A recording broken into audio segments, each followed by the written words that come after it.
Hello and welcome to another episode of Respect the Mic podcast. This is the podcast where we talk about Asian things that matter to Asian people. As always, I'm your host, Michael Lam. And I'm your boy, Michael Trong. Yes, here we are again, another Zoom podcast. Still lockdown. And yeah, we're still regularly releasing episodes. Yes. On we schedule. Are, just inconsistently. And just without a proper schedule. But yes. they are being released and they are coming out. Yeah, so keep a lookout. Turn your notifications on, and then you'll get an alert. That's it. And we'd like to take this moment to thank you for being a listener for all this time. If you have been, or if you're a new listener, thank you for joining us. Thank you for going back in the history and listening to some of these podcasts that we've done, which may or may not be so relevant anymore. The subjects have moved along, but it's good to see what we were thinking at the time. Yeah, so that's pretty cool. Good to see how it's changed as well. Yeah, how that landscape has evolved. Yeah, I mean that COVID conversation we had back in this time last year, or even before that, was completely different. Yeah, completely different. We never foresaw a lockdown. But yeah, on to today's episode, we've got a long-time friend, a guest, guest, close friend of both of us. We've known him, well, at least half a decade. Yeah, probably much longer. More than a decade. Yeah, about 10 years now, right? Yeah, more than a decade now, yeah, for sure. And it's interesting, well, because we wanted to get Donny on because he's a very opinionated in the sense of a lot of things that are happening in the political space, and it'll be good to kind of get that view out there on the in the open. And also himself, his past is a little different, and he's mentioned to us that a lot of his experience was different, and because he was part white, part Chinese, and it'll be good to really explore how his growing up was. So without further ado, let's get straight into it. But before we do, make sure you hit the like, subscribe, notification bell. Make sure you hit us up at Respect the Mic Pod on Instagram, and if you want to email a question in or get the conversation started, it's respectthemicrophone@gmail.com. And without further ado, let's just go.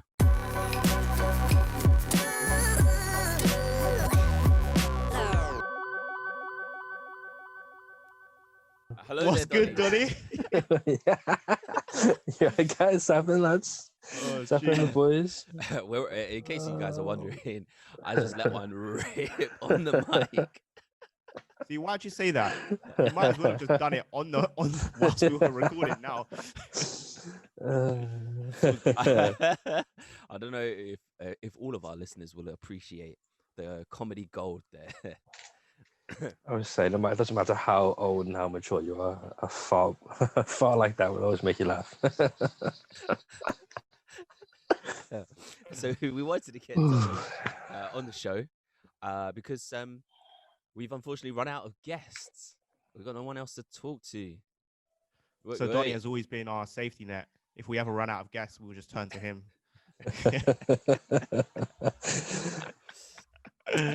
But all jokes aside, Donny is a good friend from quite a long time, and he kind of, I never really deeped it before, but he kind of lies in a different kind of realm than me and Lam, because he's both white and he's both Chinese, and so I'm sure now thinking about it is that he's actually gone through a lot of similar experiences, but some different experiences, just because he's two ethnicities. I was gonna say races, but no, we're the human race. I don't know why I always get that wrong.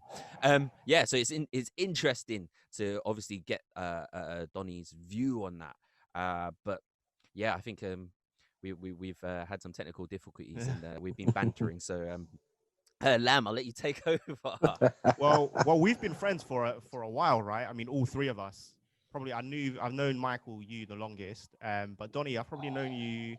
Well, we've both known you like close to 14 years. Well, since uni, right? Well, probably like longer. No, before then, college. Well, yeah, as I say, me and Mike were friends when you guys were at Christ the Six. Me and you, obviously, we weren't really friends. So me and Michael went to the same college, Christ the King, and Donny didn't. But there was one day, but you two were friends before that, right? Well, during that time. I think I met We had Donny, mutual friends. Yeah, we had mutual friends. So like 16, 17. So definitely like 13, 14 odd years. But me and Donny didn't really hit the ground running, did we? I don't think you hit the ground running with anybody, Lam. Yeah, with quite a lot of people, I'm just quite distant. A lot of new people, I'm just like, oh, go away. No, remember looking, you fuck off. thinking, who's this guy with his China throw?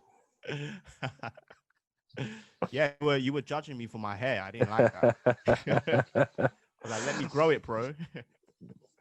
Yeah, no, yeah, different hair systems. We've moved past those initial hiccups, and now we're like besties, best buds, friends. Best You're reminding me of that that hangover scene. Do you know when they're on their way to finally get their friend back, and they start singing in the car? Or with a pretty best friend. Anyone can have. Michael's Alan. Yeah, Michael Trong. I'll take it. I love Alan. Counting cards is frowned upon. Oh, God. Yeah. So, how's life been though, Donny? Because you're not with us in London anymore. So we haven't seen you this entire year, basically. Well, Lam has seen you once. You know what? You haven't seen me. Lam's seen.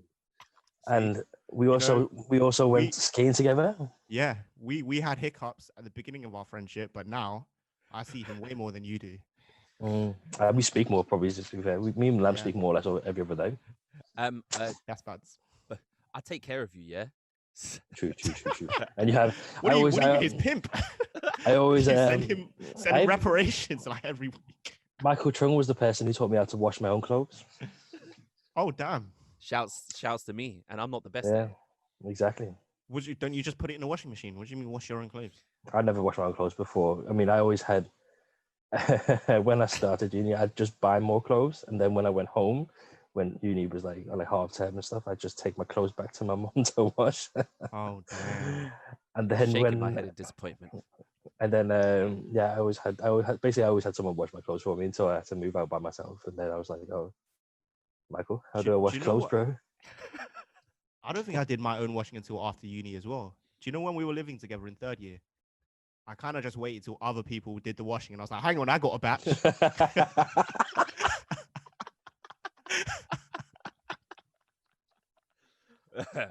and I got away with it all year. You know what? I actually don't remember Lam ever washing his clothes personally on his own. But I was helpful. Now you mention it. When it dried, I was like, don't worry, I'll take care of that. And then I took the clothes off the line for you. So he had to put them on the line himself. Yeah. And then you just did it. You just took his clothes when they were dry and clean. Basically. I was smart. I learned that from early on. Yeah. Working smart, not hard. He's exactly. That member in the group work that just turns up at the end. No. I'm like the executive decision guy. When they have all their ideas, I'll be like, yeah, that one's the good one. So really, you just turn up at the end and I'm like the CEO of it. I'm like the leader of it. Hey man, stop trying to put cherry on that cake, man. Those are leadership qualities. Those are bullshit qualities. Cake. Yeah. Yeah, man. How's life been, Donny, in Liverpool?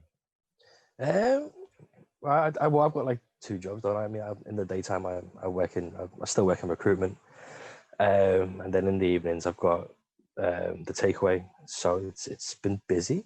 I haven't stopped working. I was on furloughed. I've kept on working both jobs, and yeah, I've just been there's been no stopping really. I mean, I recruit into the NHS, so I've been quite busy since still, just because obviously with COVID and everything going on, it's been a bit hectic. And similar again with the takeaway, with all the restaurants and everything closing, we've had to close we only open 3 days now, just because we're so busy we can't handle the business. I mean, there's only me, my mum, and my dad, so it's been ridiculous, really. But it's been good.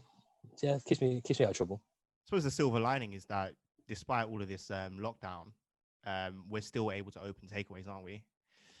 Like that would have been so detrimental to the East Asian community if we weren't able to have takeaways open. Yeah, well, I suppose it depends. I mean, it depends what generation you're from. I mean, obviously, our generation is not really that bothered. But then the generation before is our parents. They obviously, I guess both your parents are retired, aren't they? But with like My mine, parents still work. Yeah. they still work. Oh yeah. I know your mum works. But no, yeah, no. Hey, wait, you made that sound so suspicious. Wait. We got to backtrack on that. She works in Siwoo. That's it. I don't know. I know where she works. I don't know if you want people to know. It's just like, I don't know where she works. Yeah, fair. Just put your mum on blast. Yeah, so we've been busy since I've been busy. I've not stopped. I mean, the worst thing is I used up all my holiday like at the start of the year, so I've not even had any time to like. Do you know what? I just want a week to chill. I've just been working straight from the summer, so I can't wait for Christmas. That must be kind of good for you in a way though, because like you're kind of distracted and you're not really too kind of affected by Corona, I guess, in the sense because your work is fine, you're still pulling in money. There's no stress of like sufficient funds really. So like you've actually had a boost in works since Corona. Yes and no, but I mean, don't get me wrong. I mean, the I guess mental health side of things is definitely, but I think it's taking its toll a bit. I think with myself, I'm you know me. I like to be a social butterfly. I like to be around people. I like to be around people. My job usually entails that. I mean, I'm in an office full of people with the sales environment. Everyone's buzzing, everyone's bouncing off each other. But it's just like I do. Don't get me wrong. In my day job, I have struggled some days to I guess motivate myself to actually do some work and do some productive work rather than just sit here and moping and wish I was out in a bar or somewhere. I feel like a lot of people are affected by the same kind of mental health issues, like in a sense like you really do have to be a little bit more mindful of where you are mentally, because just being stuck up in the same areas and the same confined spaces for a long time, it's got to drive people mad. I'm sure Lamb losing his actual mind. But no, I think it's even just being cooped up in one place obviously has its tolls, but even times where because you're working at home, the kind of vibe is so different to being in a work environment that sometimes you don't feel as productive, and sometimes you feel like you're not doing as much work, and you kind of think, oh, am I being lazy, or am I being this? Am I not working hard enough? And then you kind of feel bad about not being able to do a lot of work and feeling really unproductive. But that's a case of being stuck working at home. That's a toll in itself. That's something that you shouldn't blame, or something that you shouldn't beat yourself up over, even if you're unproductive and feeling a bit lazy. That's just part of working from home. Like, it ain't easy to always be productive. That's one thing I've learned, because there were times where I was like, shit, I should be doing a lot of work, but you just don't feel the motivation to. But it's that I only ever felt like that when I was working from home. I never ever felt like that when I was in a work environment, and that's like such a major difference. Like, you have to really force yourself to be productive 24/7 when you're working from home. But I've learned there were days where I was just like, oh, fucking up. Like, as much as I try, I just couldn't be as productive as I am like all day. And I used to beat myself up over it. I was like, oh, I'm being lazy, I'm being this. But then I realized that's actually a part of mental health. Like, that's like a case of me draining myself personally, and then thinking I shouldn't have to feel that bad that I'm being unproductive, because I'm working from home and it's a lot more difficult. Like, you got to give yourself a break as well. Wow, man, you definitely rationalized it for yourself, man. You're just so kind. No, I mean, seriously. No, I'm joking. No, I agree to the sense. Totally. I feel like in a workspace, you would. Obviously, when I have things to do, I'm always... See, this is the case. Like, you have to always say you're productive. Otherwise, you feel like you don't deserve your job. Do you know what I mean? But as much as people want to get their shit done, and people really care about their job, and people really want to get their stuff done, sometimes it's still difficult to motivate yourself. So I think it's something that I've discussed with other people as well, and then we all feel that same way. I mean, privately, we're always like, "Oh my gosh, I was so tired today," or like, "I couldn't do any work today." But then we will never want to say it in a work environment for the fear of being labeled as lazy and unproductive. But that's just a symptom of your mental health. So I don't think you should be afraid of saying like, "I'm really struggling to do my work today. I'm really struggling to feel motivated today." Because you kind of don't want to do that in a work environment, do you? Because then your manager will be like, "Why are you being so lazy? Why are you being this? Why are you being that?" Yeah, no, I completely get that. Especially, I work in a sales environment, so we're targeted on everything. If we have cause, and it's if it is. I mean, shout out to my company; they've been really helpful with. Well, not with me; I'm not been too bad, but with like a lot of like some of my colleagues who have really, really struggled. They've actually, offered out their olive branch and got them on Zoom meetings or Teams meetings just to see how they're getting on and what they can do to make things better. So, don't get me wrong, this COVID's been bad. But I think in a lot of cases, it's actually highlighted a few things that we've maybe overlooked in the past, mental health being one, flexible working as well. Before, I mean, I'm not sure how much you guys know about the world of recruitment, but it was always you need to be chained at your desk like 24/7. You need to, your phone should be glued to your ears. And there's always been this sort of stigma where if we let people work from home, are they going to be lazy, not do anything? But it's actually, especially with our company, it's proven that, to be fair, some people have actually been more productive at home. Yeah. Because we can work into the evening. I mean, my office is in Manchester, so it's about an hour journey. There's been nights where I'm like, I'm at home already. I might as well work till 6 or 7. I don't mind. Throw some Netflix on the TV and just sit here and type away. Yeah, exactly. But how have you guys been, obviously, with this whole thing? Well, I've been in the same position. I've been okay. Yeah, I've been working from home. Like having to learn how to work from home, and be productive and find a routine that works for me has been a massive shift. Yeah. Communicating with your team as well, making sure that the people that you work with have tasks that they can do, and then just liaising with your clients as well. Because normally you see them face to face, you'd be able to talk to them a lot more. But now that we're all working from home, that you have to find different ways to build those relationships. So it's all different, but it's a good learning curve. I think the working world has changed like now, and personally, I think if one of these pandemics is around the corner every freaking winter or whatever, the working world will change, and everything's going to be a lot more remote.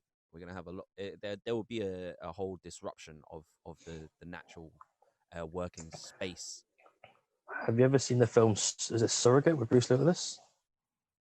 No, Bruce Willis. I don't think so. Surrogate. It's basically, it's like in the future, and basically no one actually leaves their home anymore. You get into like this pod, and like a younger version of you, like a model, like a robot, walks around for you, and you just literally no one. Yeah, it's just crazy. And obviously he's like an old school police officer, and he breaks the mold by he goes out of his room to go investigate stuff and like that. But everyone's like, it's just, I don't know. It's just when you said everything's gonna be remote, it just reminded me of that. Like your whole existence is meta, isn't it? Like you have this new phase. That shift will happen though, like undoubtedly, just because the way tech is moving, and I don't know, man. Like based on what we know currently, right? There's always some sort of disease that's flying about every so often, and it's becoming more and more prominent. And I think people are scared now. People are different. Like this is COVID-19 was unprecedented. Like it has changed the situation. It wasn't like swine flu. No. It's changed the Western situation. Yeah. That's what has changed. That's the narrative. I don't know. Sorry to just sort of steamroll through that. It's just me, man. Obviously, you guys know I've got very, very strong views, but it's like however this virus came about, it's neither here or there. But the Western world knew about this January, December. There's rumors they as early as November, and they didn't do anything till March because they weren't worried. And that was the situation. I mean, you say there's been pandemics going on in Asia for years, decades, centuries. No one pays attention to it because it's there. It's far away. It's in the east. No one cares. It's not until it landed on our shores here that if the whole world was like, oh shit, we need to do something about it. Remember Ebola? What happened to the it just disappeared. SARS, MERS? It's just, these things happen, and everyone's like, oh, it's fine. It doesn't concern us. Yeah. It's third world countries, it's fine. Then the moment it lands on our shores, it's like, oh my god, we need to do something about it. I mean, you look how fast they've created this vaccine. It's just like it's it's the Western narrative, really. Yeah, it's definitely, but the narrative is so strong in the Western world, like, and it's changed people's behavior, man. Like even like high street retail, I think that's a thing of the past, man. Like e-commerce is definitely like prepped to take over that space now, like fully. It was always going to happen. The high street has been dying for the last 10 years, but COVID has just accelerated it by half. But going back on the narrative between the East and the West, like, it's amazing how aggressive and how strong like the East's response to COVID was. You'll see bits of it. Like Taiwan hasn't had a case in 200 days, 0 cases. China, Wuhan, they were able to open a festival, a water festival, just because shoulder to shoulder, they were confident that they were going to have 0 cases. So where, we've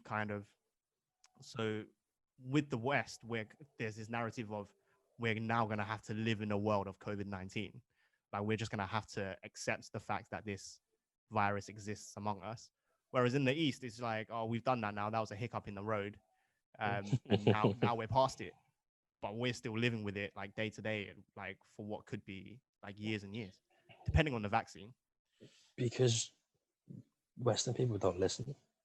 Yeah. And it's a huge cultural thing.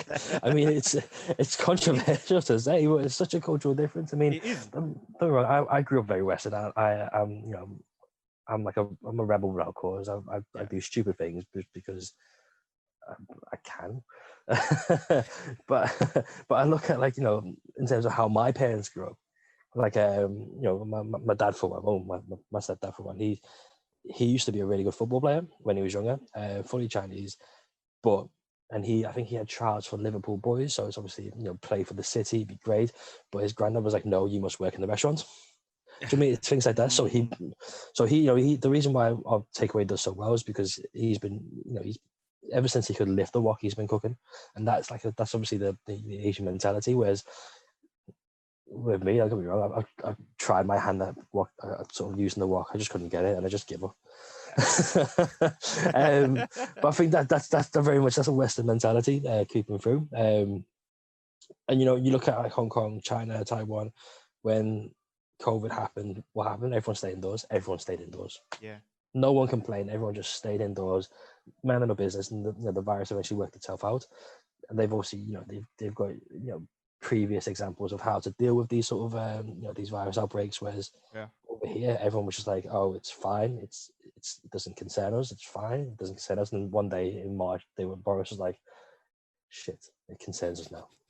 Then to me, it comes down to that Western ideal of individualism. It's like your personal free rights is weighs more than the collective. Like, everyone's like, I'm an individual, I'm allowed to do this, I have my own rights.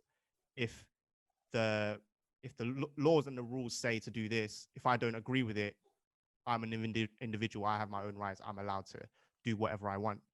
Like, that's the Western mentality of individualism. Whereas in the East, it's so much of it is about the collective. Like in China, obviously they live in a communist world, but it's all about doing what's right as a collective for the entire country.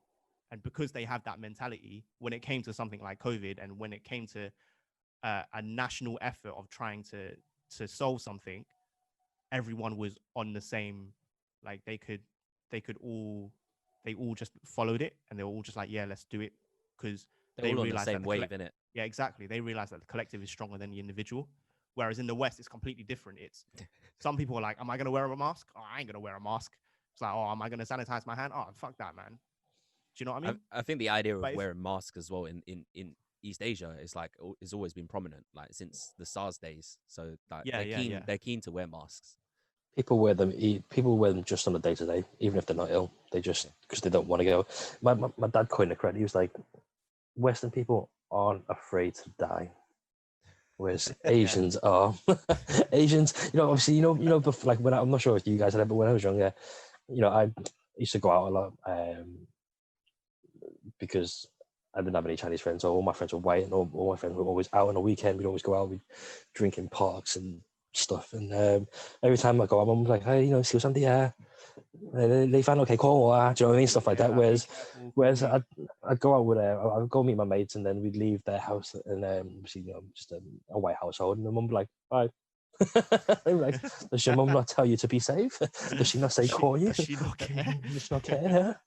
Or like as soon as we get in, it's they say, "Oh, mate, have you had dinner yet? Have you eaten?" Yeah. Whereas there, it's just like, "Hi, mum, hi," and then we just go upstairs and play PlayStation. There's no, it's just completely different culture. But no, I completely see that whole collective, and you see it in. Obviously, you guys live in London, so it's a bit different. You know, probably the most diverse city in the world. Up here, there aren't many Chinese people.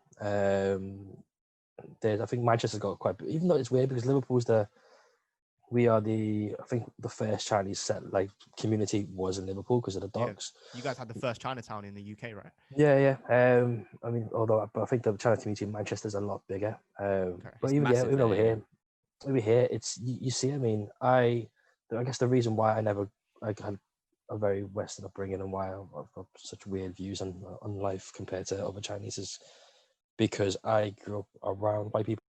All my friends were white. I never felt like I was outed for being Chinese. I found more racism from the Chinese community for being half white than I did from the white community for being half Chinese. If that makes sense.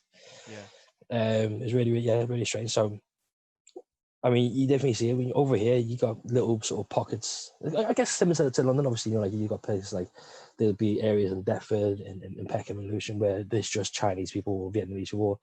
People from East Asian communities just all live together in the same blocks in the same council estates. Here, it's very much the same. Everyone just sort of sticks together. Yeah. Which I think it's partly our fault due to with the whole sort of xenophobia at the start of it all. I say partly just because Chinese people don't integrate. If that makes sense. We tend to stick to our own. Definitely. Which is, I guess, I mean, like perfect example is my granddad did not know, my Chinese granddad, my gong didn't know about me to the day I was born because I was half white. My mum was too scared to tell him. And it was actually my auntie, my youngest auntie, who actually was like, had to ring him up on the day I was born and be like, "You've got a grandson." Yeah. Dramatic So story. what was your granddad's reaction? He didn't like me at first. He didn't like my dad. Obviously my biological dad didn't like my dad. Didn't like me. But I think eventually, I was just a cute baby. So won him over with your charm. I won him over. I was gonna say, bro, that Donny charm, bro. Nothing can defeat it. And then to me, I was the favorite. Yeah, and I was, I do things like I do the typical Chinese things for him. Like I think he eventually became disabled, so he was like he was in a wheelchair. I'd like to help him upstairs to go to the toilet. This is when I was like 3 or 4 years old, by the way. I was living with my grandma. My grandma was at work, and I was living with my granddad, so I had to help him up the stairs to go to the toilet, help him to bed. Eventually, they got a bungalow, and like I'd stay over all the time, and I'd go like making tea in the mornings and stuff like that. So it's it's. I mean, I think that's a very Chinese way of like living. That makes sense. You take care of your elders, you take care of your. Like none of like my white friends ever had any sort of that experience, and it's just there's a quite a responsibility for like. Yeah. I do think with East Asians that we have a greater kind of love for family, and there's more of a focus point around family and supporting each other. Not to say that other ethnicities don't support their family, but it's really, really prominent, like to take care of your mum, your grandma, like and to respect that kind of hierarchy as well. Like they're your elders, like you have to look after them and respect them, take care of them. It's just so valued within Eastern communities, like Eastern families. So while you're saying your granddad wasn't really, he was kind of a bit wary of you because you were half white. He wasn't really a fan of your biological dad. No, 100%. And Yeah. this when I was just born. I'm guessing fact either him looked after him and showed those kind of qualities. It must have endeared you to him. Do you know what I mean? I was the favorite. I'm not sure if it's because I was the firstborn, but I was definitely the favorite amongst the grandchildren that he knew whilst he was still around. Yeah. So it's nice. I mean, obviously, I spoke fluent Cantonese, and I think that when I was younger as well, I spoke fluent Hakka as well. So I was very, I was very. Would he Chinese. be happy with you with all these tattoos? I'm not. You know what? Right. So this is going off track a bit. It's just a funny story. So me and my uncle, he's 11 years older than me. So we're not too far apart in terms of age gap. Now my grandma, so his mum, my grandma, my mum's mum.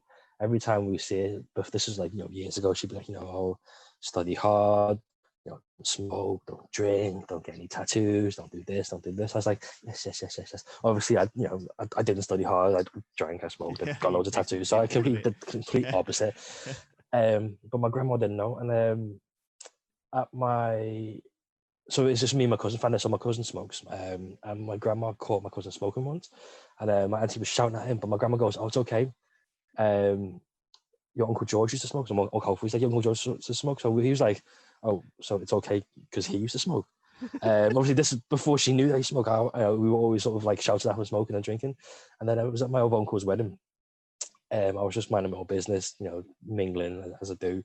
And then my mum calls me over and she's like, go ahead. And I sort of popped over. I was like, what's that? What's going on? She goes, "Oh, show your grandma your tattoos." And I was like, "What tattoos?" "What are you talking about?" She's like, no. She's like, no, show them. I was like, "What tattoos?" And she's like, no, it's okay. She's seen your Uncle George's and it's okay now. And I'm just like, what? So whatever Uncle George does, it's just gospel and it's fine. You should just tell him to do everything that you want to do. Yeah, basically.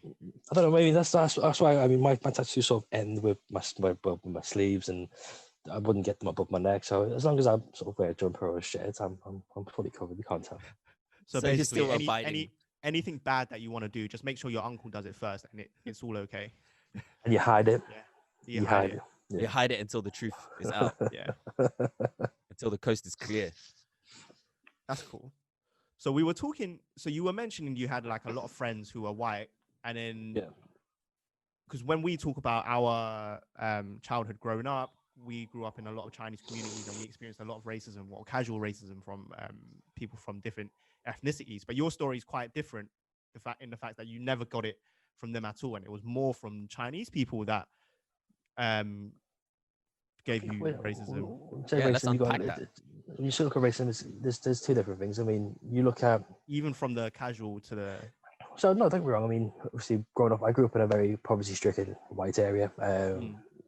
Casual racism, it was a thing, but I think in a sense, I owned that casual racism. I never let it get to me, and sometimes I flip on the head. I mean, it's like what Eminem does. Like, you take the piss out of yourself, no one else can take the piss out of you. So it's sort of there's always casual racism. For me personally, as long as it's not maliciously meant, I've never really worried about it. I take the piss out of people. I've got a friend who's one of my closest friends. He's black, and I take the piss out of him constantly. He takes the piss out of me constantly for being Chinese. I mean, we call each other Jackie Chan and Chris Tucker from Rush Hour. So it depends. I mean, but there's been cases where people sort of casually drop like the C word around me, and it just sets me off. But no, going back to the whole sort of Chinese and white. I mean, my friends growing up were all white, and there were a lot of people on like the estates around us who were quite maliciously racist to me, and they always stood up for me. Like we'd get into scraps, we'd fight, we'd shout, we'd argue, we'd run away together, we'd just be like council estate lads. So to me, it was never that deep. I mean, for me, people being racist are just uneducated, ignorant fools. It was more what hurt more was racism from Chinese community. that I guess that a lot of that struck deep, just because I never felt like I was fully welcomed into that community. Like I said, I mean, I'm not sure if I ever said it. Like I said, I never really felt Chinese until I was 16, and that's when I started sort of coming down to London. I started meeting more Chinese people, Birmingham, Manchester, and I felt more welcomed, obviously, by our generation. But at the time, given that it's a predominantly white city, I didn't really know many people my age, so it was all older people. Yeah, and I just never felt welcome. Really, it was always. I remember there was a time where I was helping a friend with like a Chinese thingamabob. I can't remember what it was, but I sent the picture in the group chat once. I had like the full on gold outfit, and it was just helping a friend, and it was in like a Chinese like pagoda or something in Manchester, and some woman goes, "Oh,點解個皇帝係西人嚟?" Do you know what I mean? And I was just like, yeah, I was like, wow, like I can fucking understand what you're saying. I can speak Chinese, I can speak Cantonese, and like you're just gonna say it to my face like that. I was just like, okay, Sam. Yeah, just explain like, that. Just explain that for the non-Chinese speakers. It was like a we were like people were like doing like not fancy dress, but it was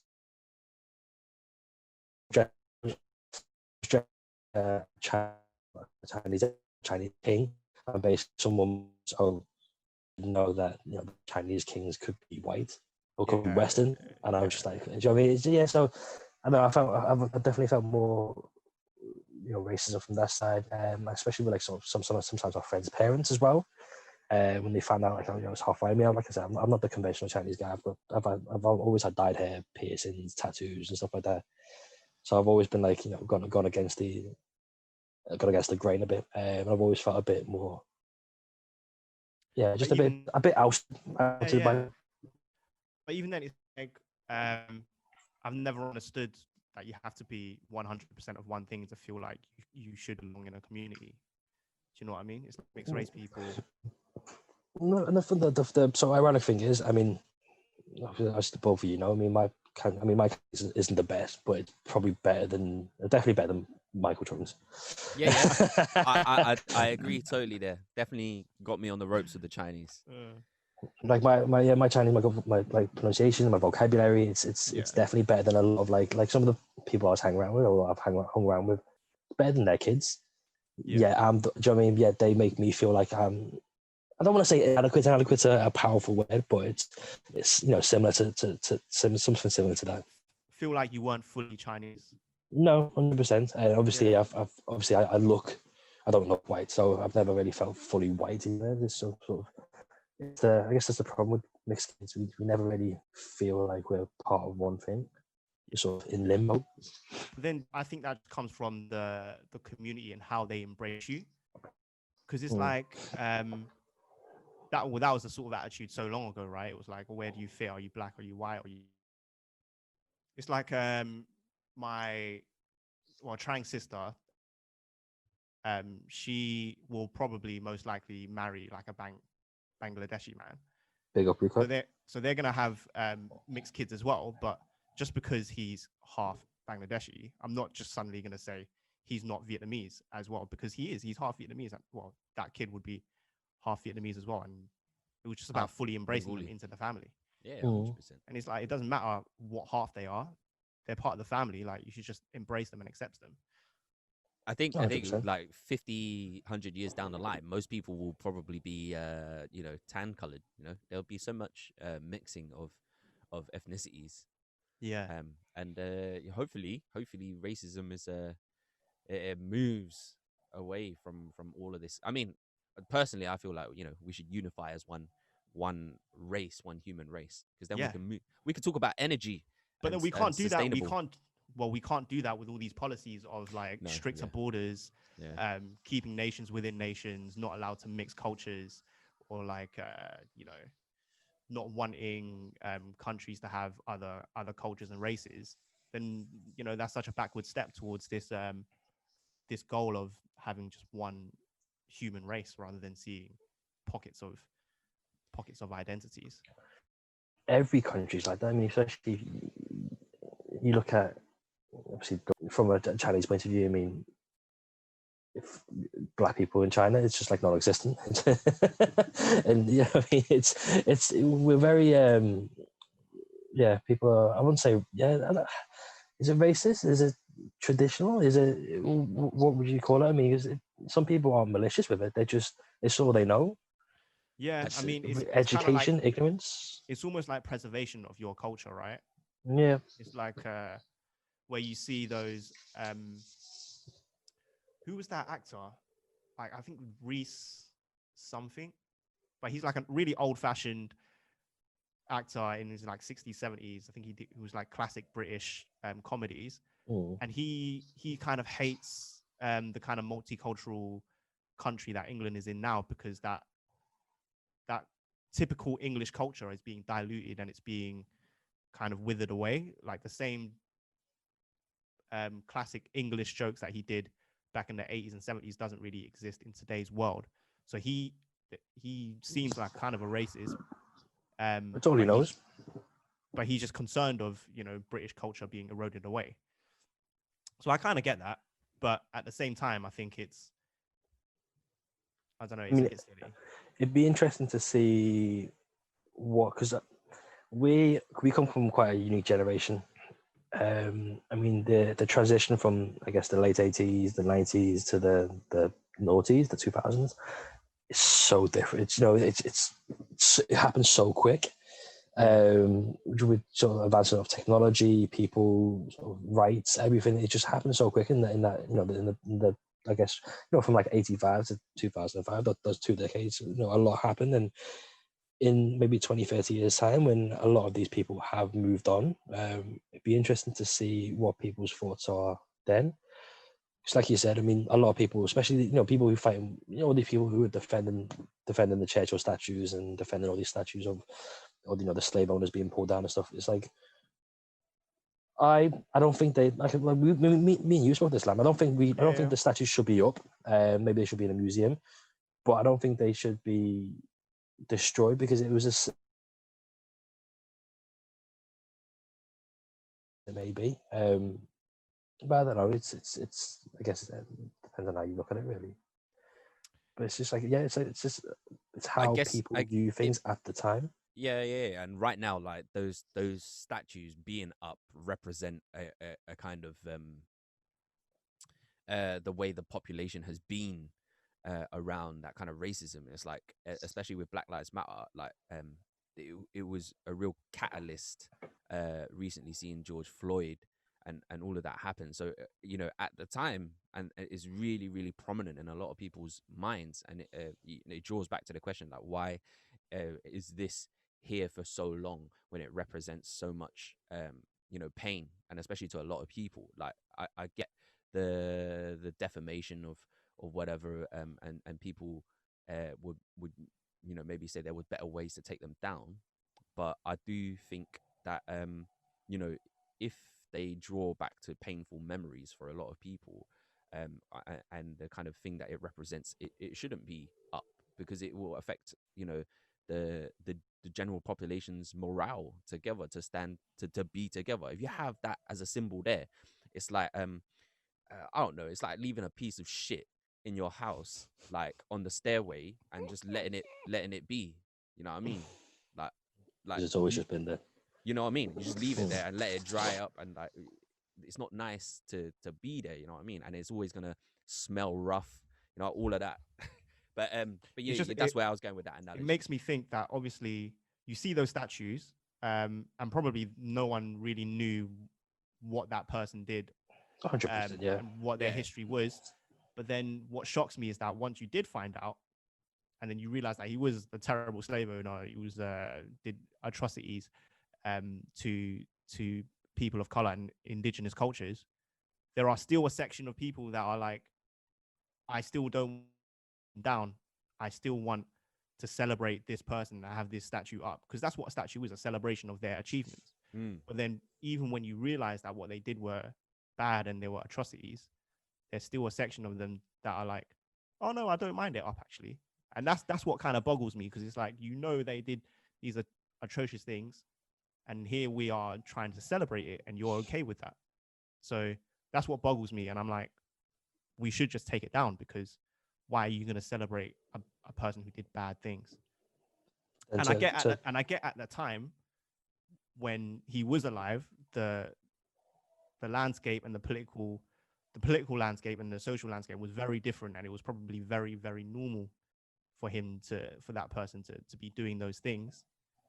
But now we're in today, and we're able to look back on that retrospectively. Do we still want to celebrate it? Do you know what I mean? I mean, definitely anybody who's like up for still celebrating it is sus, man. Sus behavior, bro. Yeah. I agree with me. Someone described to me as they're beacons of racism. Yeah, man, that is a good way to look at it. The beacon of racism. And the racists are drawn towards it.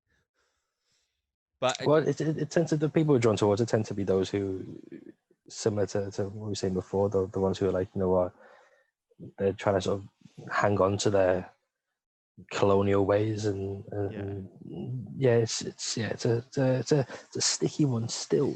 I think look, in terms of like culture and celebrating things that were like you know good and you know fantastic about British culture. Yeah, fine. Let's just keep the best bits, but leave the worst bits. It's like that's how you get better, right? Like why are we celebrating shit that's obviously clearly in today's day and age? Obviously then it wasn't clear, but today's day and age it's clear. Well, here's a statue that's really controversial, would be Winston Churchill, right? Because he did atrocious things to I think, I can't remember what countries, but I think it was like definitely India, like complete racist towards them.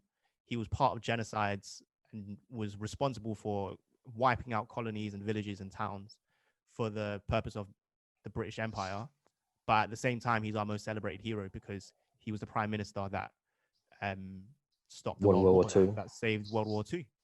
So obviously he did some great things, but he did some terrible things as well. And so where would you take your stand on that? Is it worth taking it down, or is it worth, because that's a tricky one for me. I think, look, if it's like really upsetting a vast majority of people, it's like, it's the clear message is to take it down. Like, but obviously it won't be for the vast majority, because the vast majority is white. And I don't think the vast majority of people in the UK. In the UK, yeah, 100%. Probably like, you reckon we're not more multicultural now? In London, yeah. Not in the rest of the world. In London, it's still a majority white. I think it's like 55, 60%. And then the rest of the UK is probably 80-90% white.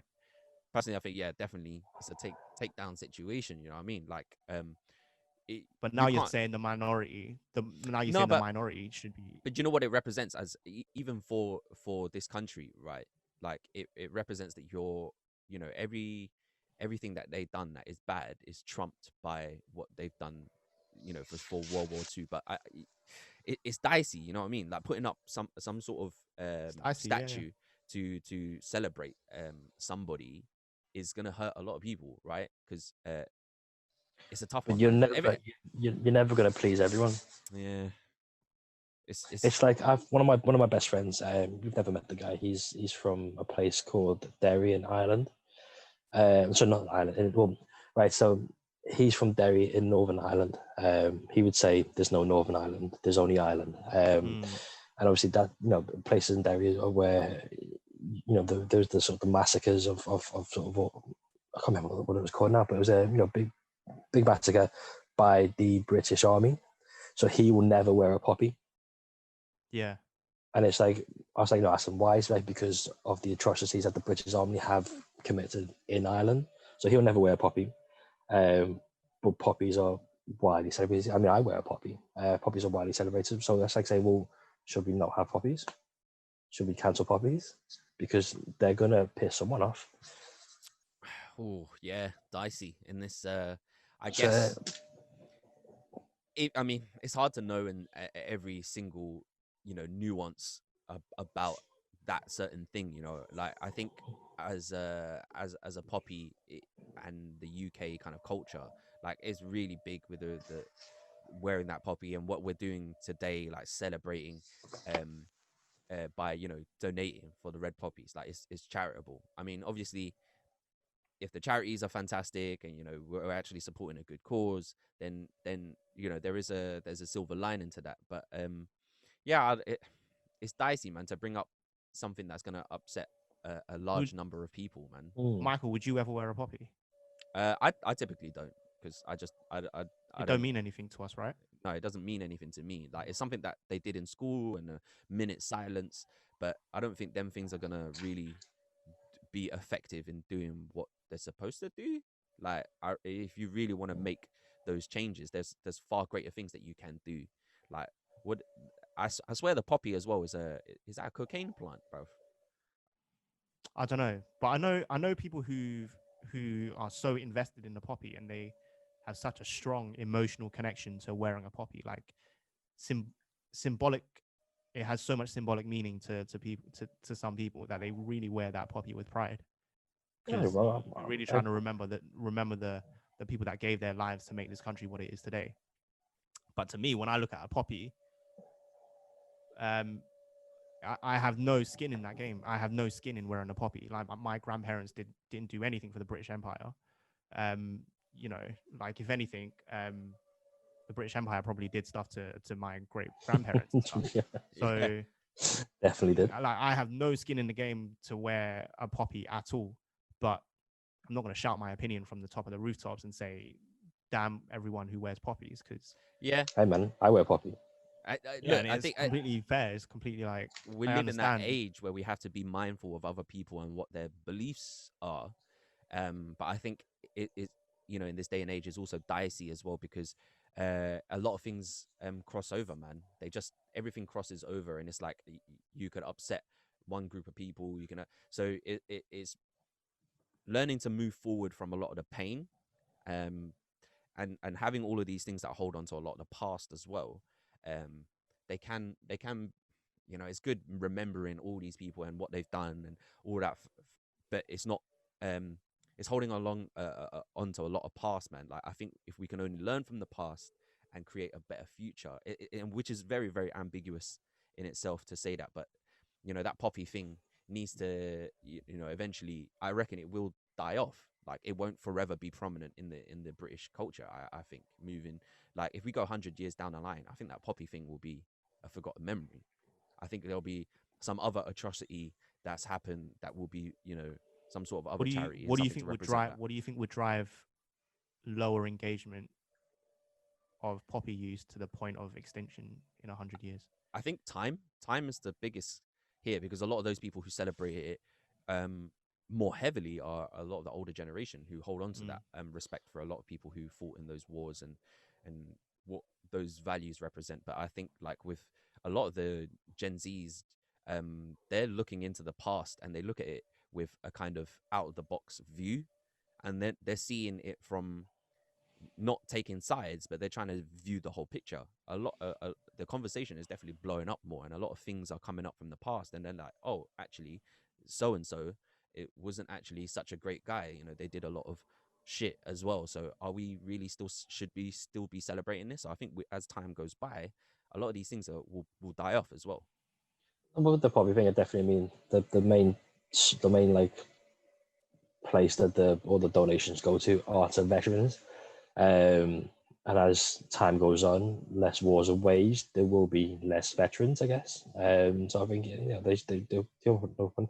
But I do agree what you mean, what you say, in the sense that we shouldn't celebrate these people for the atrocities they've done, but I do think they need to be respected for some of the things they have done. Yeah. Do you know what I mean? So that's why I say, statues and stuff like that, throw them in a museum. People want to go there and praise these statues, then that's their prerogative. They can do that. But I don't think I don't think they should be, like you said, like beacons of racism for everyone to lo and behold. Because don't get me wrong, like I mean, me and Lam were looking into the whole Chinese people were slave things, which no one seems to acknowledge, or no one seems to understand, that we were also slaves. Just because we're good at math doesn't mean we weren't slaves before. Do you know what I mean? And yeah, like, people like British people have shit on the Chinese for centuries and centuries, but like, some of the things that they've done, I would say I do respect it. I think that the fellow who did Guys in St. Thomas, me and you were talking about this when we were the fellow who I'm not sure if he founded or gave a lot of money to Guys in St. Thomas's, but he was a slave owner. Yeah, his hospital has probably saved millions of lives. So stuff like that, he shouldn't respected for some things that he's actually done to benefit this country and the people who live in it.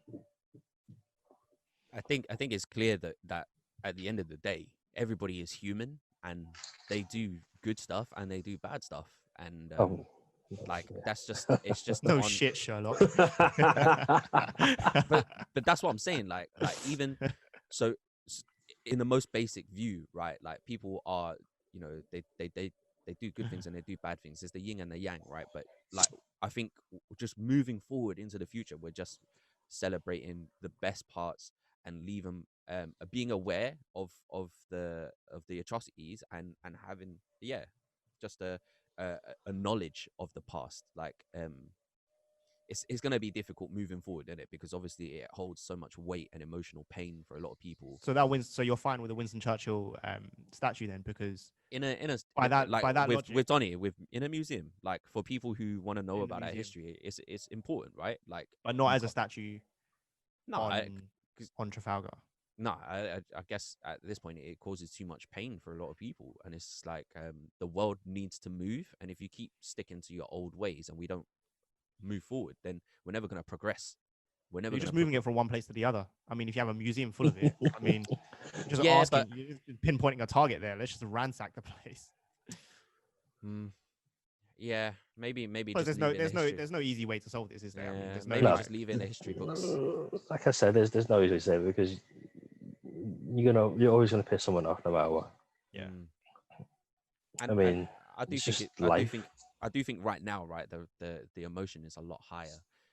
Well, you say that, but I mean, that's one thing that really annoyed me. Not about the actual Black Lives Matter movement, but just Black Lives Matter, the whole how everyone decided to shout from the rooftops, and then 3 days later everyone forgot about it. It's so many people are quiet about it.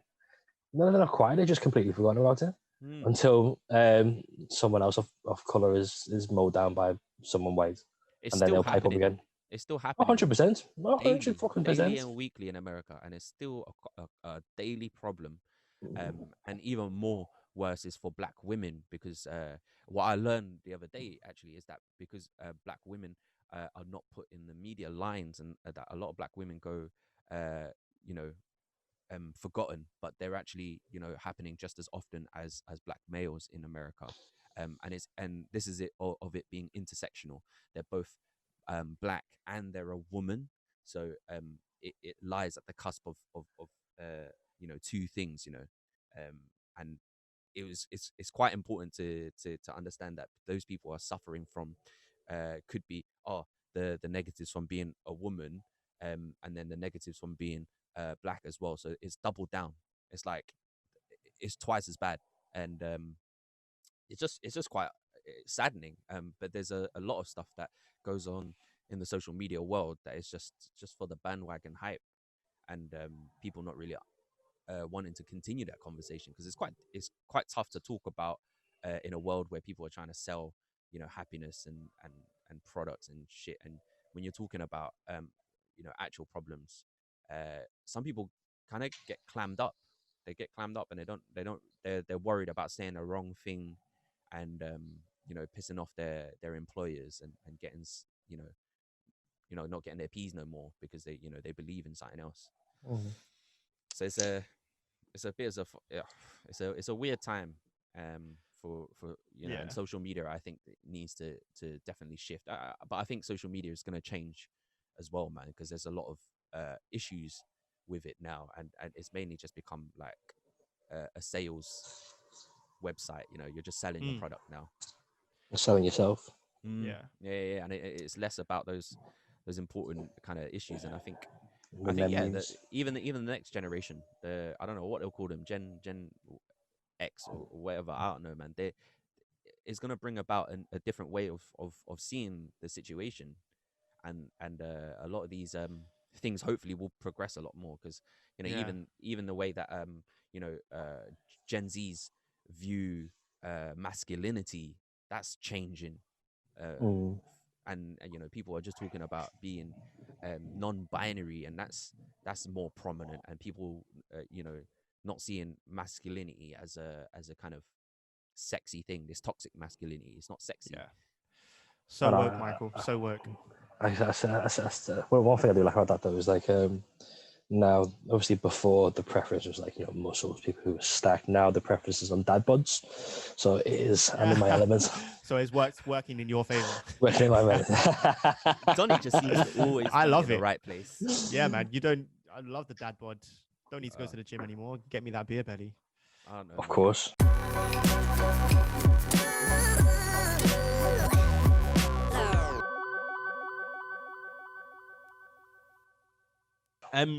But health problems. So guys. me and you, Donny, have been talking a lot about kind of world affairs, global affairs, like BLM as well. But one thing we talk about quite a lot is Hong Kong and its relationship with China, and the fact that it's going through this a monumentous change in its history, and it's at a pivotal moment in where it is as a country. So your mum is from Hong Kong, and her whole family is from Hong Kong, and you were, correct me if I'm wrong, but you were raised in Hong Kong for a few years as well. So my grandma and my granddad are from Hong Kong. My stepdad's from Hong Kong. They were born there. My mum was actually born here in Halifax. Oh yeah. I've actually been back Hong Kong more times than her. She hasn't gone back much, but she's like, I mean, she still speaks Hakka to like the family, not to their kids because they can't understand it. But yeah, she I mean, English. I'm sure English was her first language. I can't remember what her language was, but she speaks like Anthony does. Do you know what I mean? Her English is shit, but her Chinese is on point. Yeah, I know. So I was born here, mixed. But my auntie and my grandma used to always take me back to Hong Kong, and I wouldn't say I've been raised, but I've spent like long periods of times out there, like 9 months, 12 months. I had to in order for me to go over, they had to get me a tutor. Yeah. So like this is like before. I think now if they did that, they'd get like fines and stuff like that. But basically what they did was they just went to my school and said, look, we want to take him to Hong Kong for X amount of time. What does he need to know? And they would literally go, this is the curriculum. If you can find a tutor, go for it. So they found me a tutor. So I'd wake up every day and I'd go to this, I can't remember. I can picture his face and like it's so clear, but I can't remember his name. But yeah, I just go and sit with him for 4 or 5 hours a day, and he'd teach me what I'd be learning in school, and then I'd go about my day in Hong Kong. So Hong Kong has a really sort of close place to your heart. 100%. People always find it strange because I'm not from there. B, I'm not even full Chinese, but for me, going to Hong Kong, it feels like it's like a second home. It's like a home from home. I mean, when every time I've been to Hong Kong, it's always been with recently anyway, it's been with an ex-girlfriend, and we'd go out to the restaurants that have like broken lights, the local restaurants, and we go eat stuff like that. We very rarely went to like big fancy places. A, because it's really expensive, and B, because we just like we just like being in Hong Kong. We enjoy that atmosphere. Might be different if I lived there, but yeah, going back, it's like a home away from home. I'd go out and I'd happily don dodgy flip flops, wear a shirt, and have my belly out. Pioneering the dad bod from day. Yeah. So yeah, Hong Kong's always had a close place in the heart. And the whole thing that went on, I was very, I was quite upset. I was reposting stuff daily. I was researching. I was looking into things every day. This is the whole thing with the Hong Kong police clamping down on protesters that wanted to keep Hong Kong independence and wanted to stop China from having an influence in day-to-day affairs. That's just funny, some context. Yeah, it's funny you say this because a few days ago I got like a notification from Instagram or something where I'd posted up a picture. And it was like a year ago is when the police held, or the the students boarded themselves into Hong Kong Polytechnic, and like it was crazy. The police were holding the siege, and like there was a journalist, I think her name's Lauren something, and she was there at the time, and she had like a live Instagram feed of what was going on, and the organization was ridiculous. How organized these 18, 19, 20-year-old students were was ridiculous compared to, like, I look back to I guess, like, the BLM movement, stuff like that, and it was just like there's such a stark difference. Like, if obviously it wouldn't happen in a place like Hong Kong because they're obviously controlled by the Chinese overlords. But over here, I mean, they could really take some lessons from how they operated, just because it was so smooth. Yeah.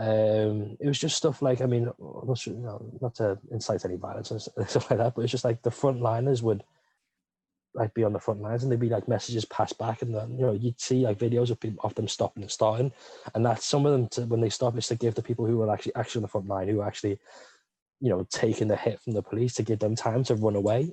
And everyone else should cover. It's like, it was crazy. It was like, it was so strategic. I think I've seen some videos. I think like a smoke bomb was thrown by the Hong Kong police, was thrown at the protesters, and then there was like a quick plan of action on how to defuse that smoke bomb. Like, they got like a cone, put it over it, and then they put something on top of it, and then the smoke bomb just like went out instantly. And it was just like, they were so efficient in the way they moved. They were just so able to battle the Hong Kong police. And like at the time, like me and my dad, my stepdad Chinese, just in case anyone doesn't know. Over dad, the actual dad, he's raised me since I was like 6 or 7. But yeah, me and him would bicker constantly because he was insults, and I was like, no, it's fucking not. He's like, yeah, it's all the students' faults, they deserve it. I'm like, no, they fucking don't. But yeah, so yeah, it was. I guess it was a strange time for myself and my family as well. I mean, we've still got family who live over there. We've still got property in the village that we're from. Family still over there. It's just been, it's just strange. We still got friends over there. Oh yeah, I've got a lot of friends over there. Phil and Alex, who moved over there, and I still remember Phil's Reddit picture. I can't believe he got famous. He was famous for like 3 or 4 days. And it was so epic. He looked so hench, holding his takeaway. I love that. We need to post that on our Instagram. I definitely think we should. Like, that one's gang. That one's really, really gang. I can't remember who found it. It was so funny. I was like, and then all the photoshops that they did to him and put him in different scenery. Yeah, like that actually that was quite a good something to come out of all of that pain. But bringing it back to your kind of conversations with your dad and how you two would bicker on opposing views, I find that happens across all people who are like one generation older than us. Like my dad, my uncles, all of them, they all seem to are in the wrong. It's like pro police. Like I went on holiday to LA and I was talking to my uncles there, and they were like, "Oh, kill them all, I hate them all." Wow. Just like, whoa, that's some strong views. Still with my dad, he's like, look, Hong Kong's part of China, this and that. But it's so crazy how there's such a mismatch of opinions on this. And it's going back to what we said earlier in terms of we obviously grew up in a Western world, so our ideals are more aligned with Western values of freedom of speech, just being free in general. Whereas over there, obviously, they, as quite like I said, it's part of China, so they should conform within China's rules and regulations. But it's like, well, to a certain extent, I can see what you mean, but they've had 100 years of freedom, albeit for the wrong reasons. I mean, the reason why Hong Kong ended up in the hands of Britain is disgusting. They sold them drugs. Yeah, exactly. Opium. They sold them drugs and said, right, you know what, we'll have that city. But I mean, so the way in which they acquired it is disgusting. But moving on from that, the people of Hong Kong have experienced some sort of autonomy and freedom for a good century. And I feel as someone who's grown up with, I guess, Western ideas, Western values in terms of freedom of speech and sort of human, it sort of struck a chord with me. It's like, well, they should be given the basic it was a week ago, and the picture come out within the Hong Kong Parliament, and the opposition side is completely empty because they're all gone. There's no more Democratic Party in Hong Kong. Yeah. Do you know what I mean? It's just stuff like that. It's just it's upsetting. Hong people, because they're stuck in a proxy between China and the West, and they don't really have much room to maneuver as a group of Hong Kong people. You either need to take the side of China or you need to take the side of the West. Like, you can't really just, because if it's just the Hong Kong people, then obviously they're going to be outpowered by China. You can't be a Hong Kong person anymore. You have to be West or you have to be China. Exactly. And it annoys me that they need to rely on the West, because it's like, when it came to BLM, like the UK, America, the government, they were all like, they were so against the protests. They were so, you can't do this. You can't, like, they were just very anti for the protests. Whereas as soon as the conversation switched to Hong Kong, it was completely different. Oh, they should be allowed to protest. They should be allowed to do this. They should be allowed to do that. And they're just changing their tune just to as kind of them, like a political message to say, to be with the Hong Kong people and be against what the Chinese government are doing. So that's what kind of frustrates me, is that Hong Kong on these Western powers like America, UK, but I feel like America and the West don't have Hong Kong's best interest at heart. Where their interest lies is trying to break up China as one thing, because they have strategies on how to break up China, like separate Hong Kong, separate Taiwan, separate the Xinjiang area. I completely agree. I mean, don't get me wrong. I mean, my stance still sticks within Hong Kong, but there's just reading, doing a lot more research over the sort of like past few months and stuff like that. It's just like, yeah, I don't know. I mean, obviously, I'm British. I'm British, and I obviously grew up here and stuff like that. But there's some of the things they do that I really don't agree with. I don't know if that's the general feeling of people as a whole now, given that more people are more woke as it were. But it's just like, I mean, you look at, recently came to light that America was funding the students. I mean, to be fair, it was a bit fishy the way they went from, face masks and whatever they could find to full on gas masks and body armor. Exactly. And it's not unheard of the US doing stuff like that. I mean, the CIA, it was built essentially to destabilize economy, their countries and stuff like that. You look at what they did in like the Middle East and stuff like that. It's what they do as a whole. So, I mean, yes, I believe Hong Kong should be allowed to be away, but I don't agree the way in which the West views the East at all. I mean, like, the whole COVID thing, we weren't taken seriously, and I'm gonna in a way disagree with what you said. I mean, I think the West has been far more supportive with Black Lives Matter than it has anything else. Even like some people who South Asian descent, who, I mean, I'm sure I spoke to you about this before as well, where I was so annoyed that I was seeing not people reposting and spreading awareness about BLM, the fact that they weren't doing that when Hong Kong was on the siege, when when Hong Kong was getting battered every day, when it was in the news, it made the news over here, and nothing was said. I mean, these are places where your family are from. You're not going to support your own kind. What is it? I mean, it's like, I don't know. I said, imagine, someone from, I don't know, someone black being like, oh no, I'm not going to repost anything from Black Lives Matter. Doesn't matter. Do you know what I mean? That community would be an outroar, but ours wasn't for some reason, and it really kind of upset me and pissed me off a lot. The fact that they sounds really bad. That the whole Black Lives Matter movement got so much support when ours didn't, and it's just like, why not? Yeah. Why does no one ever support Chinese people? Even if I was to go down the road and call someone an N-word, do you know what I mean? Everything explode, but the word that the C word was used to describe getting a Chinese takeaway, and it was fine. And to be fair, some people in some places it still is fine, and it's just like it boggles the mind. Yeah. So yeah, I mean the whole, I think in terms of racism, when people say Chinese people they don't suffer, no, I think we suffer worse racism because it's overlooked, and no one has an issue with being racist towards Chinese people because we're Chinese, maybe because we're passive.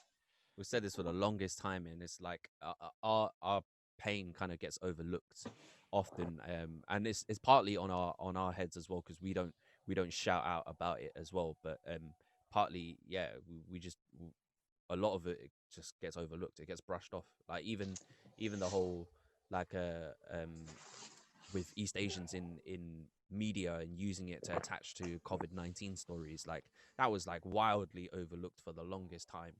It still happens. I mean, what's the name? Vivian still posted. It's still happening. It doesn't change. Yeah, it happened even recent as a few days ago when they were talking about the tears. They had an image of two Asian women as the highlight. It was just was it? I sent you that picture where it was like something about pubs, and they found this random, it's like stock image of this Chinese woman, and she was in like a German outfit. Yeah, in like those Oktoberfest like outfits, and it's just like, where the fuck did you find this from? Do you know what I mean? They must have really searched the archives for that one. Yeah. To try and relate it to whatever the article was. It's just I don't know. It's a bit of a myth, man. I mean, I think one of the big things why racism towards Asians is so often overlooked is they think that we're immune to it because we're regarded as overachievers and we're regarded as a success story. Like we have that model minority stereotype attached to us, and then that kind of invalidates anything that we want to say when we want to speak up about injustices towards our community, because the immediate defense that the people perpetuating these racist ideas to us is that, well, you're super successful, aren't you? Well, you have super money, or don't you? Like, what worries do you have compared to me? That in itself is racism. That in itself is racism. Exactly. Yeah. But then I feel like a lot of us, sometimes we uphold that model minority myth, and we see that as actually a good thing, and we're like, oh yeah, we want to hold on to this, but actually it's really counterproductive, because if anything, it makes things so much worse for us. But Chinese people are the worst for that. They are the worst. They're so proud. Yeah. To be fair, like, don't get me wrong, like my family, we do well for ourselves. My family, obviously, we're not poor. Takeaways are lucrative. But do you know what I mean? Like, I'm a recruitment consultant. I don't have a degree. My two siblings have got degrees. One is also a recruitment consultant, and the other one, what does Cecilia do? She does I don't know what she does. She's an analyst of some sort. Do you know what I mean? So we're not in high flying jobs, but in terms of a lot of other Chinese families, I mean, we're very well off compared to them. It's just like, why why are we like this? Why are we so proud? Why do we have to be like, oh, I want my son to be a doctor, an architect? I think my mum said that to me the other day. She was like, hey. I was like, what? She's like, nothing. I was like, no, go on, what? Like, wow. I thought you were gonna be a lawyer. I thought your brother was gonna be an architect. I thought your sister was gonna be this. And I'm just like, well, what's wrong with what we are now? She's like, nothing. Just. They have so many high hopes for us, man. They have so many high hopes for us. And then I turned out to be, I'm no degree. I work in a sort of a sales job and covered in tattoos. And she's like, "It's not what I planned for you." I was like, "Yeah, this wasn't the plan." No, Donald. I think like a lot of our parents and how they were back in the day though is still changing. It's just a little bit slower, because I think even like my mum and my dad are a little bit more accepting now. Every so often I still get the same comments of like, when are you going to get a real job, which is equivalent to yours.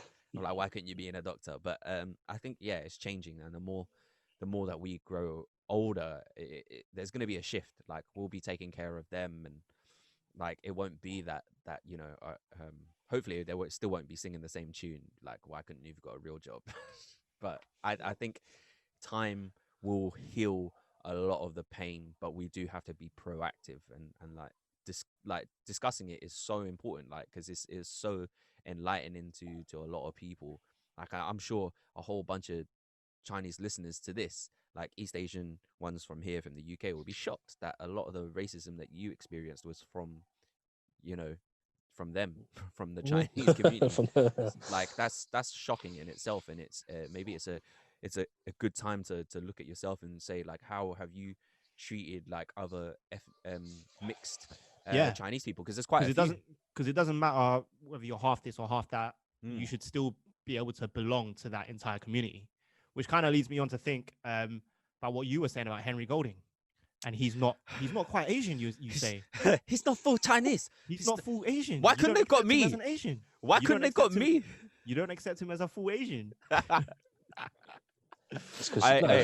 I love the fact that you're bringing this back up, Lam, but and putting me on blast. But no, it's always if anybody. I just want you to get your opinion whilst you have Donny here with you, who is also half Asian and half white. I don't think I've ever seen Donny as any more different, or any more the same as myself. I've learned a lot from Donny about being Chinese across the years, because even him, his Cantonese has always been better than mine. He always was chilling along with a lot more East Asians than when I met him at my stage, and I learned a lot of those like nuances from Donny. So I view him as if more Chinese than myself. Like I view myself as a mixed with the white ethnicity. I just wanted to give you a chance to redeem yourself. Thank you. Hey, if nobody's clocked, like it's always been a running joke. Like I love Henry Golding. I'm just jealous it wasn't me who was the top man. Okay. He has a punching bag in his basement, and it's got Henry Golding's face on it. He's not even denying it. You know what? I love it. I love the comedy. I love it all. Show me your biceps, Michael. No. That all comes from hating Henry Golding. No, that's just whatever, Lamb, whatever. It's just because Harvey's mixed babies are better looking. Mate, the way we were growing up, and people always used to say like Donny was just like a splitting image of Edison. Fuck's sake! Oh my days! Oh, you're taking me back now. People were wetting themselves. Even I wet myself. So I'm like, wow, he just looks like Edison Chen. But now Edison is seen in a different light. So you're trying to detach yourself from that image. Yeah, I've put on a bit of weight since then. Edison's gone the other way. Yeah, for real. He looks like he really fell off the wagon, man. He looks stressed, old, skinny. Probably still hiding from those triads. Yeah, he ain't ever set foot in Hong Kong ever again. Fun story. Jen Patti, the actress who was in the thing. Yeah. My uncle used to go out with her. No way. Oh, no way. So where from? Does he look like you? I'm just saying, maybe she's got a really Edison Chen look vibe. Yeah, she's got that whole type. That's her type. there are similarities. He is my uncle, but no, he's so where we lived, her family lived. So we lived in a place called Gaotou-san, which is in Satin, in Shatin, in Hong Kong. We live in the village though, so we don't actually live. Anyone who's from Hong Kong, Gaotou-san, or who's not from Hong Kong, Gaotou-san is like a really rich area. We're not from the rich area. We're from the village next to the rich area. But her family obviously were well off, and they lived down the road.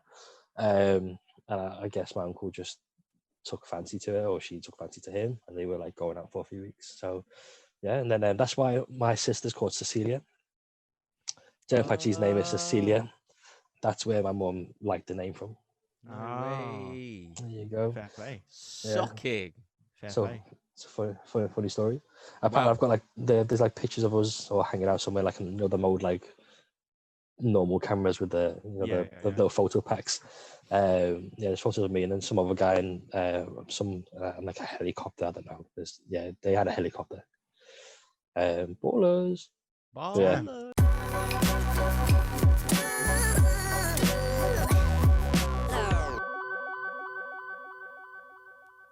Should we? I think that was. quite a nice note to kind of wrap up everything. But should we tie up the show with a little Lamb's quickfire questions? Should we? I know we haven't prepared anything, but should we do one each? All right, yeah, go on. Go back and forth. Yeah. I'll go first. Yeah. Yeah. Okay. So, all right. Lamb's quickfire questions.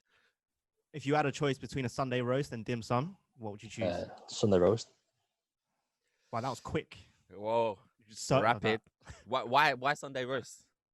I don't. I think it's just I'm sick and tired of dim sum. We just eat it all the fucking time. Up here, my grandma, my granddad, my maya, they are quite well known in the Chinese community. So they like to go to the same restaurant every weekend, every Sunday. Fuck. I'm happy COVID happens because it means we can't go. But like, no, it's that point where, so outside, obviously, you see in some restaurants that are popular because there's not many in Liverpool on my side of the house. So the queue for like dim sum on a Sunday like goes out, but because they know the people, we go in the back way. So we walk through the kitchen to go to our table before the doors are open.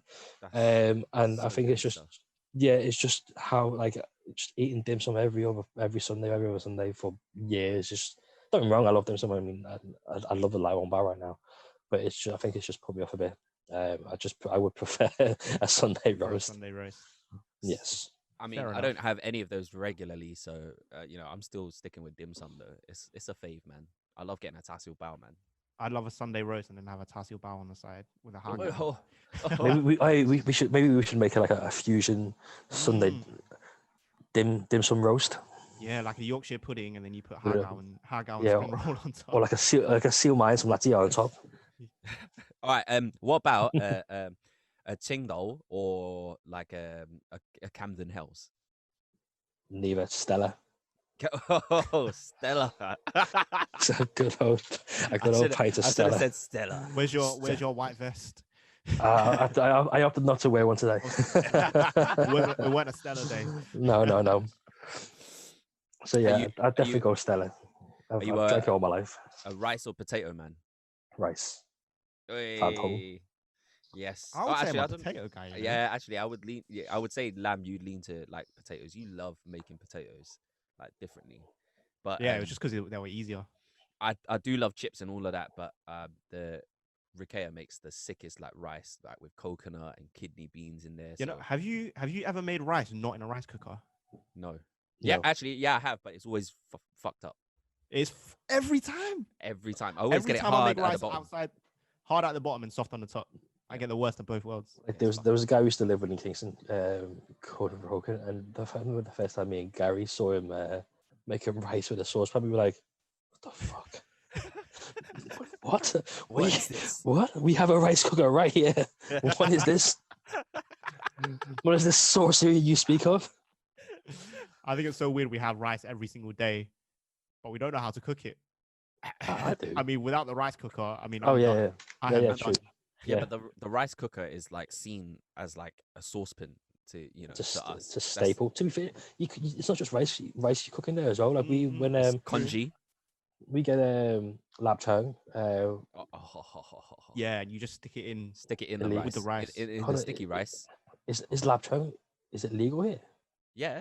Yeah, you can get it in supermarkets. Okay, because it's just every time we get my auntie to like bring loads over from Hong Kong. Lap chang for you guys is a Chinese sausage, if you don't know. Yeah, we can get it. You can get it in supermarkets. Oh, I never know. But yeah, we steam it in there. We can use it for everything. The rice cooker, multifunctional. I tried to make rice the other day and it just went absolutely awful. It was just terrible. I mean, it was flavored nice. It had like turmeric and ginger and all of these spices. It tasted banging, but it just went so wrong. No, but I get what Mike says. I mean, I've got two half siblings whose mum is from Trinidad and Tobago. But because growing up, we lived in such close proximity, I'd always be around their granny. So her name was Granny Pell, and obviously she'd make like the best, like just like chicken, rice and peas, their ribs, the mac and cheese. I remember one of my best mates who the guy I spoke about before, who's from Liverpool. he's their biological cousin, but because we grew up, we say we call each other cousins and stuff. And we like, I think it was like after a night out once, I was like, I'm hungry. He's like, there's ribs in ours. I was like, yes. I'll go back. It's like 4 in the morning sitting there going, all these ribs. But yeah, no, I can get what Mike says. The like sort of Caribbean type food is off the hook. The rice is just different, bro. Like after you bakfan, it's just some basic bitch after that. Like yeah, we basically have bakfan and fried rice, and then after that, and congee and sticky rice. And sticky rice. We have quite a few. We have a few, but they're not as tasty and flavorful as like just pecan rice. I think with that though, the reason why is the rice is our rice is to sustain, like to go with the complement the grisong, the dishes that we have with it, meat and veg dishes. Whereas like everyone else has rice just to have rice. If that makes sense, it can be a main dish. Like I mean, the takeaway, the chicken fried rices, char siu fried rices, special fried rices, it's a main dish. But we will have 2 or 3 bowls of rice, but we'll load up on the meat and the veg and everything else that goes with it. Yeah. Lamb, you got another one? I got another one as well. Go on, you go. Do you? Oh no, wait, it's left my head. Hold on. Go. Would you rather be a successful drug dealer, drug lord, or would you rather be a high-earning banker if you had a choice of career? Banker? Drugs are illegal, bro. I don't do drugs. You wouldn't want that fast life of being a drug lord, like what's that guy's name from Narcos? Pablo Escobar. Pablo Escobar. Oh. I mean, don't get me wrong. I mean, if you were to say, would you rather be, make 25 grand a year for the rest of your life, or be a drug lord? I'd go drug lord. But I'm a high flying banker who makes, I might not make as much as being a drug lord, but it's legal. Yeah, man. It's legal. I mean, I'm comfortable. Pablo Escobar had a whole fleet of flamingos. No, Pablo. He was on the Forbes wish list, wasn't he, Pablo? Yeah. Yeah. Good lad. He bought so many hippos in Colombia. They're now a national crisis in the country because they're absolutely destroying the agriculture. It was just because he bought so many. and then that's when his like zoos and stuff got raided, wasn't it? He had to just release them. And then now they're in the wild, just fucking shit, causing shit. Yeah. Destroying the sensitive ecosystem. Karaoke. Your choice is Robbie Williams or Jung Hock Yo. Oh, that's a good one. I like that one. No, because I mean, recently my mum made a bet with me. She was like, "If you can sing me a Chinese song in full," because my Chinese is nowhere near his. She's completely 100% fluent. And I was like, "Oh," because basically she calls us bananas. She calls her kids bananas. Yeah. Anyone doesn't know what a banana is? It's white on the inside, yellow on the outside. But I was like, "No, I'm not." And then she's like, "Well, if you can sing me a Chinese song, I'll give you £50." So I've been learning like Joe songs. I would have a shower, I'll belt it out. When I'm in the car, I'll belt it out. So I've been learning these Joe songs. So I don't know, but Robbie Williams is I'll never forget. Was it Anthony's wedding when all the girls were like, "Where the boys?" And those 3 were just on the mic singing Robbie Williams, smashing it out. I'm gonna stick to my roots and go Robbie Williams. Stick with Robbie Williams. Yeah. Shocker. I never feel more Chinese than when I'm singing a Chinese song at karaoke.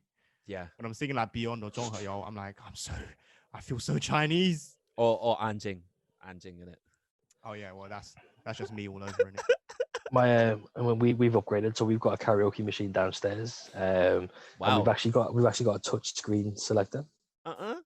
Litty. So if anyone ever wants it's to, actually like a karaoke room. So it's actually a karaoke room. It was dead sweet the other day. It was my mum's 50th birthday, and I went down.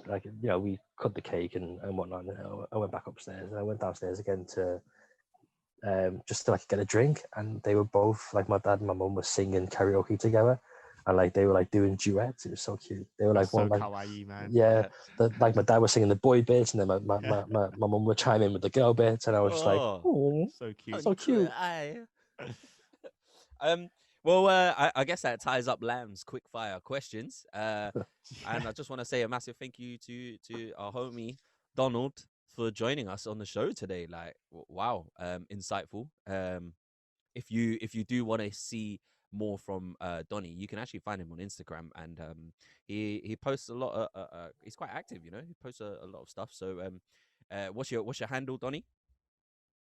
Donny Tsang. DONNYTSANG.